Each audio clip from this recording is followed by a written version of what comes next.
Hello বন্ধুরা, welcome to only sports view. তো এই ভিডিওতে কিছু ফুটবল আপডেট আছে, মেনলি মোহনবাগান নিয়ে আপডেট আছে। মোহনবাগানের যে 23 তারিখ ম্যাচটা আছে পাঞ্জাব এফসির সঙ্গে জেআরডি টাটা কমপ্লেক্স স্টেডিয়াম জামশেদপুরে কোয়ার্টার ফাইনাল ডুরান্ট কাপের, তো সেই ম্যাচটা নিয়ে কিছু আলোচনা করে নেবো।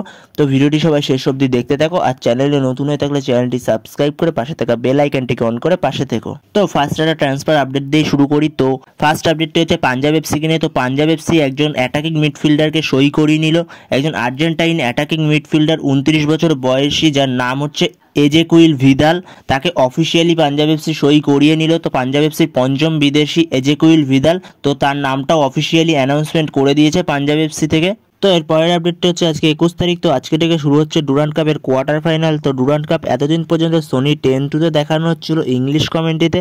তো এখন থেকে যে কোয়ার্টার ফাইনাল, সেমিফাইনাল এবং ফাইনাল যে ম্যাচগুলো পড়ে আছে সেই ম্যাচগুলো সোনি 10-3তেও দেখানো হবে, মানে হিন্দি কমেন্ট্রিতে। যারা যারা হিন্দি কমেন্ট্রি দেখতে পছন্দ করো তাদের জন্য সোনি 10-3তে হিন্দি কমেন্ট্রিতে দেখানো হবে। তো আরও একটা চ্যানেল বাড়ানো হলো ডুরান্ট কাপের লাইভ টেলিকাস্টের জন্য।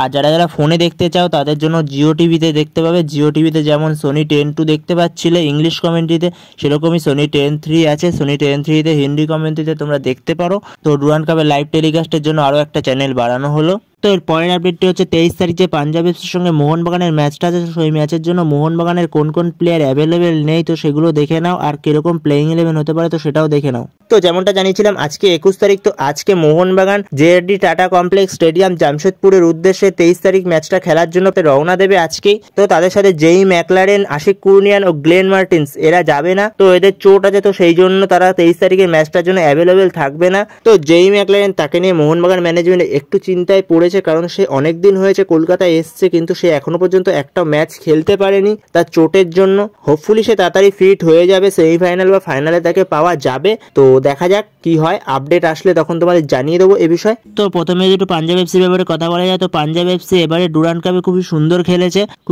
খেলেছে। তো পাঞ্জাব এফসি আগের বছরই দেখা গেছে পাঞ্জাব এফসির বিদেশি স্কাউটিং গুলো কিরকম, তো বিদেশি স্কাউটিং গুলো দারুণ করে পাঞ্জাব এফসি। তো এই বছরও যেই প্লেয়ার গুলোকে এনেছে, যেই 5 জন বিদেশি এখনো পর্যন্ত কনফার্ম হয়েছে পাঞ্জাব এফসি, তো সেই 5 জন বিদেশি খুবই দারুণ বিদেশি। যে 5 জন প্লেয়ারকে তারা অফিসিয়ালি সাইন করেছে, 5 জন প্লেয়ারেরই কোয়ালিটি আছে। তো আমরা আগের বছরও দেখেছিলাম মাদি তালাল, তাকে পাঞ্জাব এফসি নিয়ে এসেছিল, কত ভালো একজন প্লেয়ারকে নিয়ে এসেছিল পাঞ্জাব এফসি। তো এই বছরও মুসাকা বাকেঙ্গা, ইভান নোভোসিলিস, তারপর আরও একজন প্লেয়ার যার নাম এজেকুইল ভিদাল, যাকে সই করিয়েছে। খুবই ভালো প্লেয়ারটার প্রোফাইলটা খুবই সুন্দর। তো পাঞ্জাব এফসি বলতেই হয় খুবই সুন্দর বিদেশি রিক্রুটমেন্ট করে প্রতি বছরই। পাঞ্জাব এফসি বিদেশি প্লেয়ারগুলোর পাশাপাশি ভারতীয় প্লেয়ারগুলো খুবই ট্যালেন্টেড প্লেয়ার, খুবই ভালো প্লেয়ার ভারতীয় প্লেয়ারগুলো, ইয়ং প্লেয়ারগুলো। হ্যাঁ, পাঞ্জাব এফসি বিদেশি প্লেয়ারগুলোকে খুব ভালো স্কাউট করে, এটা ঠিক কথা, কিন্তু ভারতীয় প্লেয়ারগুলো খুব ভালো প্লেয়ার। পাঞ্জাব এফসি এই বছরে খুবই ভালো খেলছে।